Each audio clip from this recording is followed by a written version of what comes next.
Wait, are you gaming? On a Chromebook? Yep. It's got a high-res 120Hz display, plus this killer RGB keyboard. And I can access thousands of games anytime, anywhere. Stop playing. What? Get out of here. Huh? Yeah, I want you to stop playing and get out of here so I can game on that Chromebook. Got it. Discover the ultimate cloud gaming machine, a new kind of Chromebook. Hey y'all, this is Vickie Connor, co-host of Peak Northwest. And before we get into this week's episode, I wanted to let you know that Peak Northwest is a finalist for a Signal Award in the Best Road Trip category. Now it competes for the Gold, Silver, and Bronze Signal Award, as chosen by the Signal Judges panel in each category, and the Signal Listener's Choice, voted on by the online public. And that's where you come in. You can help us get recognized with an award by voting online. Voting is open through 11:59 p.m. Pacific Time, October 5th. You can cast your vote at vote.signalaward.com. Thanks so much for your support, and thank you for listening. Hello, hello. Welcome back to Peak Northwest, an outdoors and travel podcast by the Oregonian and Oregon Live, dedicated to the adventure and exploration of our beautiful Pacific Northwest. I'm Jamie Hale. And I'm Vickie Connor. Together, we take you to some of the most beautiful and interesting destinations in our region, discussing where to go, what to do, and places to see. And today we are back with another episode of My Epic Adventure, where we chat with friends and coworkers about some of their favorite trips. And for this episode, we're headed south, just across the border into California, to check out one of the coolest cave networks in the region. That's right, Vickie. There are a lot of really cool caves in Oregon, but hats off to California for this one. Lava Beds National Monument in Tule Lake is one of the coolest caving spots I've been to out here. And our colleague, the trending and real estate reporter, Janet Eastman, recently took a trip out to Lava Beds and is kind enough to join us today to tell us all about her trip and to talk a little bit more about Lava Beds. So Janet, hey, thank you so much for coming on. Oh, my pleasure. So, Janet, kind of set the scene for us. Where exactly are we, and when did you go here? Well, thank you. This was in June, and I joined a meetup group, and I had asked them if we could go to the lava beds just over the Oregon border to California, because I've been wanting to go for like 3 years, but because of pandemic and smoke and other issues, nobody could really go. And my friends were interested. So I got a group of adventurers together, and one guy who was very skilled at it, his name is Dan the Man, put together our group and kind of prepared us and did a carpool and gave us a checklist of everything we had to bring. So I felt really secure about going with this group and going on this adventure I'd long wanted to go to. Dan the Man. Bringing it together. Well, shout out to Dan the Man. Thanks for making that happen.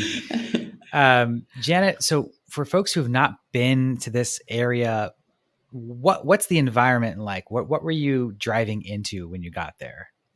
Of course, it's a volcanic area, 500 million years old or older, and it's gone through lots of different changes.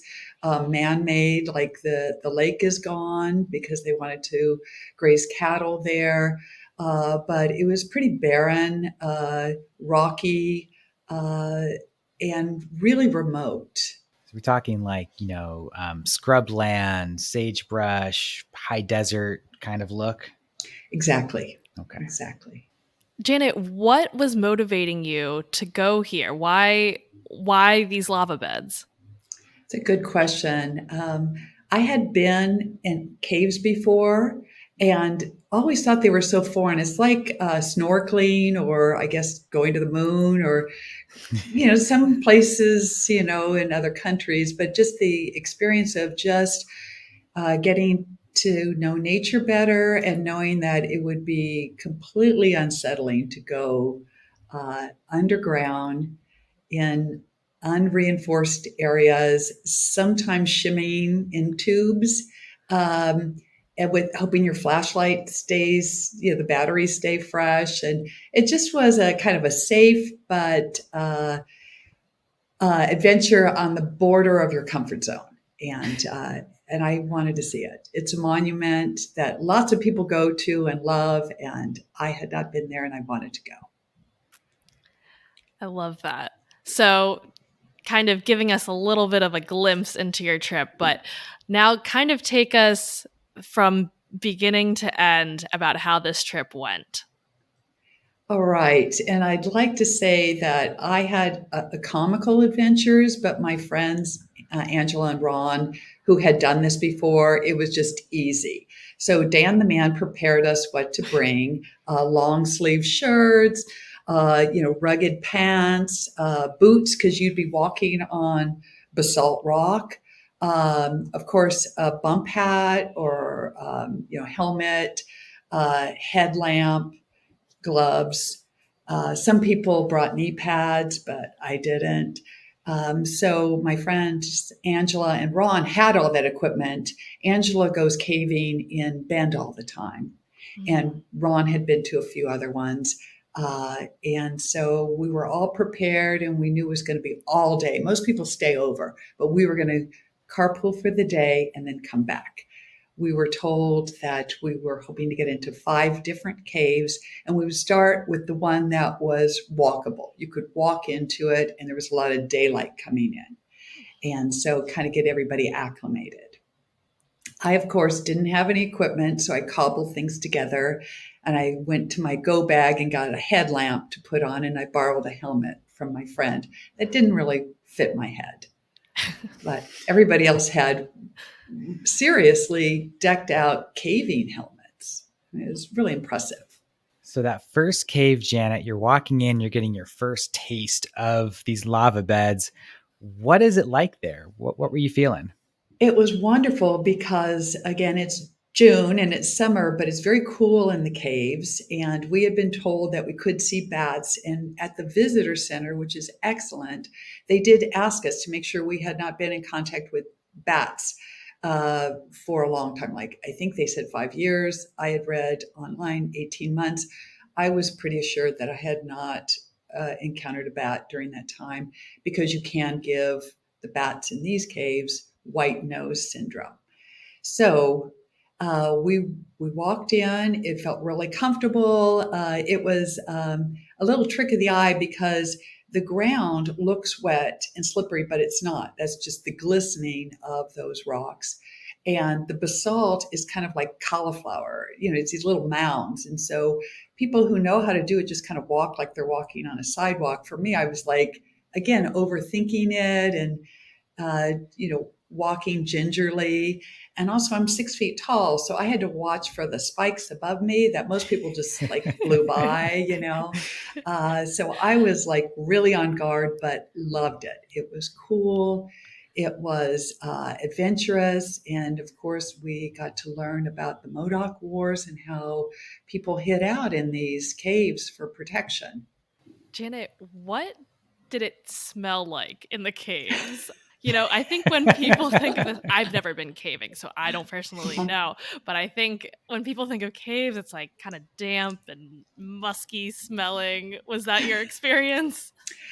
Well, I'm going to back up for a second and say that I always interview PCT hikers, hikers on the Pacific Crest Trail. And I was talking to them once about what they always talk about, which is their odor.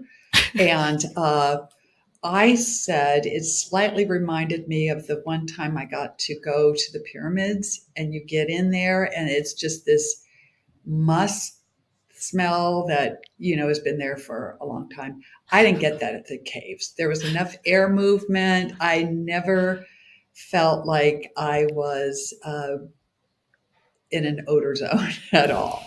It seemed fine, even with the trickling of the water, but maybe I have a high threshold for that. So I didn't notice it. Nobody mentioned it. So I didn't encounter that.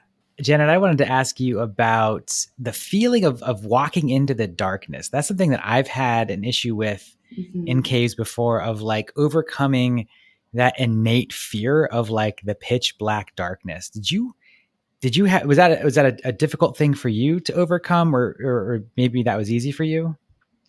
Well, I had equipment failure in that. Remember that headlamp I put on that I just grabbed from my go bag? And I Mhm. knew that I put in fresh battery, so it was all set there. And then I put it on the helmet and I just walked in there. And when we got into the dark part, I thought everybody seems to be walking fine. And I feel like I'm walking in the dark. So I made a friend of this one guy who had a big flashlight. And then, about 40 minutes in, I realized that my headlight was going up instead of down for me. So once that was fixed, I felt great. So that was my error. But by that time, I was a little like paranoid. Like, am I more sensitive to the dark that I never knew about? And at one point, we got to a ladder, and the group leader was saying, "Okay, we're turn around, and you're going to walk down like 22 or 27 steps, and then you'll hit the ground suddenly." And I said, it would be helpful to me if I knew exactly how many steps I counted going down. And so again, I was a little in my head rather than just enjoying the space. And I have to tell you, there's people arriving there in flip-flops and shorts and tank tops, and they're having a great, and their kids and grandparents, and they're having a great time. I think I was over prepared. And as a journalist, we say yes to everything, but we also listen to people. So if they're telling us crazy stories or an experience, you remember it. So once I got all oriented, the dark was eerie and inviting and exciting, but I didn't feel like I would do an epic fail or disappear or fall into a pit or anything like that. Nothing bad was going to happen to me. I just was in the dark, So yes, it can be unsettling. Um, Mostly what people talk about is shimmying in the tubes is where you don't know you're claustrophobic until you've done that, and you're trying to tell your head, no, it's okay. You're okay. You're fine. It's just a little bit more, and then you'll be able to pop up. But at some point, I hear that the person in the front may say, I can't take it anymore. And then everybody has to shimmy back out to let that person out. I didn't have that experience. Everybody just went forward, and they were very short tubes that we went into. This was the 101 version of going to the caves. There are other people who grew up going there, and they're blasting through everything and having a lot of fun. This first cave that you went into was the one you could walk through. Yes. And so tell us about the next one that you went into. It got progressively lower, the caves, and you'd like hold on to the side in order to kind of edge yourself around. And you could hear the drip of water. There was tighter spaces, more true to what these caves are like. And you could see why people would use them to hide in and protect themselves, and why they were so resourceful to people who were living in that area. But again, it was the second one, and I was good with that one. So that was fine. I do have to tell you, I said I wouldn't go on this one where we had extra time. So Dan the man said, well, we're going to go to a collapsed cave, and we're going to, shimmy down into this canyon over these big boulders and then walk into the cave. And there's a tube, and we'll shimmy through that, and we'll pop up a quarter mile up on the hill. And as a journalist, I just said, okay, so it's a collapsed cave, but since then they've reinforced the cave with like rebar or something, right? He goes, no. And I said, I'm going to stand here on the edge and watch you guys do it. And they did. And I videotaped everybody climbing and going in there. And my friend Ron was the last person to go in. And he might admit he was a little hesitant.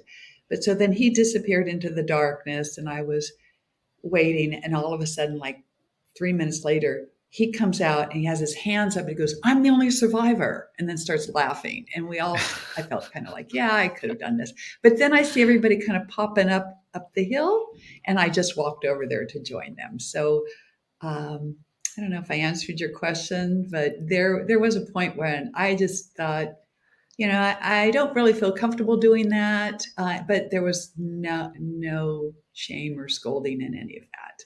And then, like I said, a minute later, I see this whole family in flip flops going down and doing it. So. I love it. There's like so many different levels to caving. And I think that's an interesting thing about it. They're the people who go on like these crazy spelunking tours. Like you said, they're, shimmying through these little narrow passageways. When you were just talking about it, my heart started to race a little bit, just thinking about getting stuck in one of those things. So not for me personally. But I love that there are some people who love to just get down in there and do all of that. But then you don't have to go that extreme. In a lot of these cave systems, you can, as you mentioned, just go through some of these ones you can walk through, skip out in some areas you don't want to do. It seems like at lava beds, there's so many caves there that it gives you these options to do all these different levels of caving. That's true. And again, the visitor center that we really didn't talk about here is excellent because they orient you, they give you maps, they tell you what's open and what's closed. And you can buy a bump cat there or whatever it's called, for $11 or something. So you don't even have to bring equipment. And they want you to enjoy it. They want you to come back. There's picnicking there, so you can kind of pace yourself.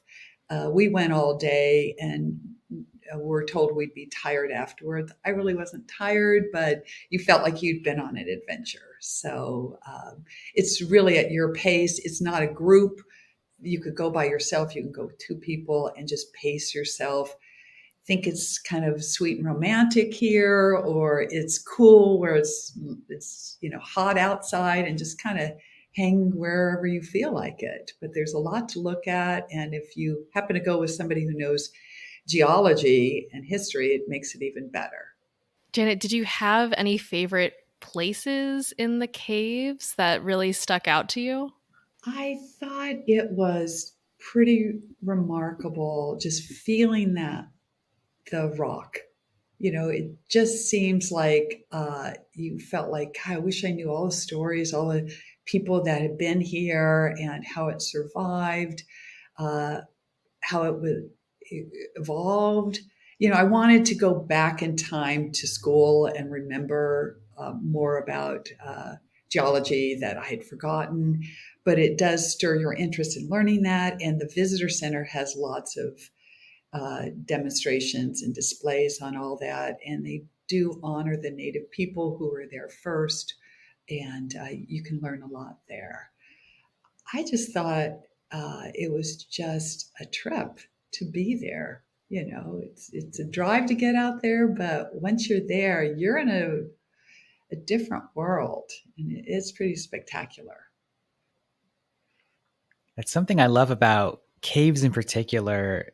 It's a different kind of awe we can experience that's not like a spatial awe, but like an awe from like geological time. Being in a place that's so old where you can see like these rocks that formed over so long, or this volcanic flow that happened so long ago and is so well preserved. It's just a different kind of feeling, isn't it? To be there in something so old and so foreign, as you said. And I wonder if can you speak to some more of that kind of feeling you were sort of alluding to, that kind of that wow, this place is really different and really interesting? Yes, and you also think of all the books you've read about people who've gone in caves and things like that. So that flashes through your mind. But mostly it is not your routine day. It's you're on uneven terrain. You're going into a place you've never been to. You have to watch. If you were like me, you were watching yourself maneuver through things and making sure. I hit my head a couple times because I would forget, but it was cool. and the temperature sense, and mysterious, and a little edgy, a little like, oh my gosh, I guess I could get hurt here, but I feel protected. And I think it just felt like you had gone to a place that nobody else had ever been to. It was just unlike anything else you do on land, or, we all fly and we go places, and I've been in the Goodyear blimp and I've been in submarines, but this is nature saying, I've been here and I'll be here. And this is the power that water and plate tectonics and everything it creates. So yeah, it makes you really feel puny and powerful at the same time because you're part of it. But I hadn't really thought that through, but now that I think about it, and I would go back. This group that I went with wanted to go on the 2.0 version, and I couldn't go to that, but I'm sure they'll go back again. But going with that group was wonderful. So I don't think I'd do it by myself. Like drive out there and just go into a cave by myself, and nobody knows whether I came back or not. So that's just me. But I travel by myself all the time, but not there. Yeah. It helps. So you explored 5 different caves. How much time do you think you spent exploring all of them? It was all day and spaced out, and we had lunch in between. So it was really well planned. We never felt hurried. We spent as much time as we wanted to. You could always opt out, like some people didn't go on the 5th cave or just stayed a little bit. So again, there's no turnstile or, no guide telling you we're going to be here for a certain amount. You just go with your heart, how you feel, and go in and stay as long as you'd like to, and go as deep as you'd like to, and then return. But I think it was a good 5 or 6 hours there. Wow. But it was a full day. And then we stopped off to have dinner, all of us collectively, and we talked about it. And that's when we cooked up that we would go back for another adventure. And so are the different caves, is there any type of connectivity with the caves, or is it you explore one as much as you'd like and then fully exit, go to one that's nearby? How does that work? I wish I was an expert on this, but the ones we went to had an ending. And so we went in and out. There could be ones that are longer. I guess there are like 20 of them that are available to walk through. And I'm sure it might be hard at the end of the day for them to check and make sure everybody's out of there at night, because there are places to hide. If you wanted to spend the night in the cave, you could. I probably shouldn't say that, but okay, I'm not saying no. Probably not a good idea. I don't know. For me, that sounds like an absolute no. Just on a personal level. You don't want a bat sitting on your nose? Not really. No. I love bats, but that's a little too close. Yeah. And you think at night, would there be like really interesting, eerie sounds and echoes and I don't know. Stuff that your mind makes up too. Yes, but the locals who go there, they said they would go in the middle of the night because it was dark anyways outside. So being dark inside wasn't an issue. But again, that's when your mind's playing tricks on you rather than the reality of what's in these caves. But there's railings where it needs to be, like on the steps and things. But then I admire that a lot of it is just natural. And you have to be able-bodied to do it. And one guy in our group, I don't think he'd mind me saying this, is Dan the man questioned whether he could fit through one of the tubes. And so there's that consideration. So people can drop out for lots of reasons. He did. He went through it, and he has broad shoulders and made it. But he decided he would try it. You've mentioned a lot of precautions to take. You mentioned sort of the knee pads, the helmets, the flashlight. Just like you said, there's a great thing to note of, physical capability for different types of people, obviously. Um, are there any other precautions people need to think about before going into these caves? Bringing water and food, of course, for yourself. I didn't use the knee pads. Some people wore them. Some people brought extra batteries. Some people were concerned that their headlight battery would go out, and they had these big mag lights, flashlights too. Um, so I think you equip yourself with what reassures you that you'll be good. But I think you hit all the ones that are recommended, but not necessary. And you could just show up if you're just happen to be in that area, that remote area, and you want to stop. The visitor center can, like I said, get you that helmet, and you can really explore it just with that.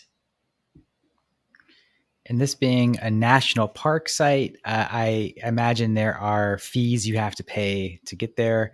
Do you happen to know like what kind of fees or permits you might need to go through this?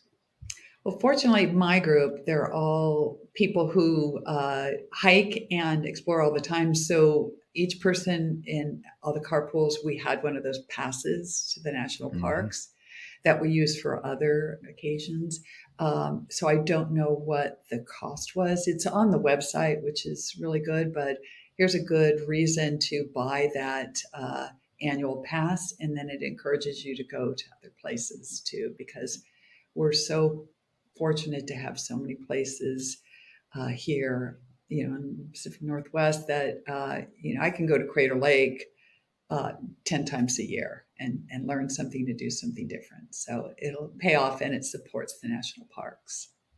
Just taking a look at the website here, that is park entrance is $25 per vehicle. So that is something to know as you're pulling into the park there. But yeah, those interagency passes, those federal lands passes, great to have if you have them. They cover this and so many other things. So smart to carry those if you have one as well. Janet, you went in June, you said. Are there best times to go, you think, to these caves? Best time of the year? Or is this more of a year-round activity? I'm not sure I would go in winter. We did go on a Sunday in June and it wasn't overcrowded. So that was nice. It was summertime and on the weekend. But they get visitors, but it wasn't overwhelming. It wasn't like 4th of July at Crater Lake where everybody goes.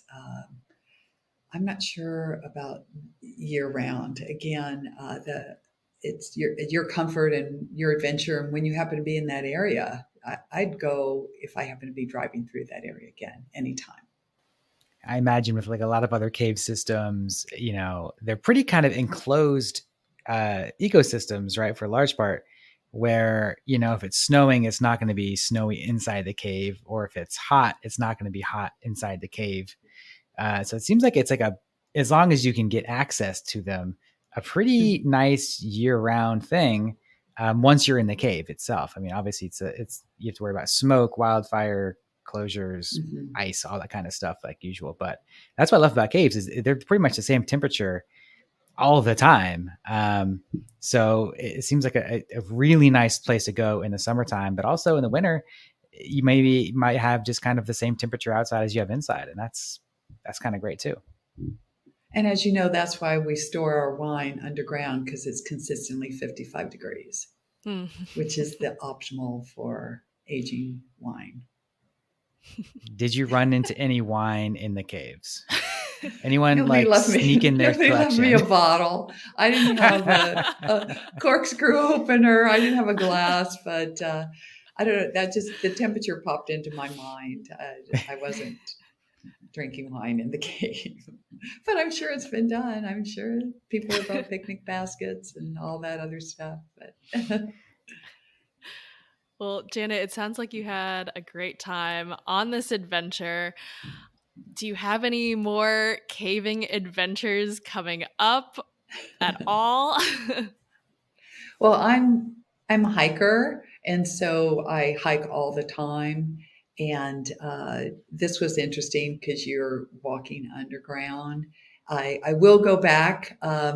What I love about hikers in general is this meetup group. I first met them. We spent time going up to the top of Green Springs. We wanted to get to this one bluff to see the view. We all hiked up there, sat down and stared at scenic fog for 45 minutes, and nobody complained. Nobody said, when is it lifting? Why is it here? Everybody just sat there. And that's what I love about people who embrace nature is they're just accepting to whatever happens. So like I joke about my comic pitfalls, but it's just like that was me in this place that's been there for eons, and that was my one response to it. But yeah, I'd go back and I would get a helmet that fit my big fat head, and even go even deeper into more caves because I know it's thrilling. It's thrilling to be there. So. Amazing. Well, Janet, and if you go back to do more caves, you got to come back and tell us about it. I love this like caving adventure for you, and I'm really excited to hear if you end up doing some more. So please let us know. I will. Thank you so much, you guys, for giving me a chance to reflect on this. So I appreciate it. Thanks for coming on the show. Well, folks, until next time, you can watch our videos on the Oregonians YouTube channel and view all of our travel and outdoors coverage on OregonLive.com/travel, as well as HereIsOregon.com. Please leave us a rating or review if you enjoy the show. And if you want to support this podcast as well as our local journalism, please consider a subscription to Oregon Live. You can find details at OregonLive.com/pod support. Also, if you're a fan of the show and you're interested in potentially sponsoring it, you can get in touch with our marketing people at advertise@oregonian.com. This episode of the show was produced by me, Vickie Connor, alongside Jamie Hale.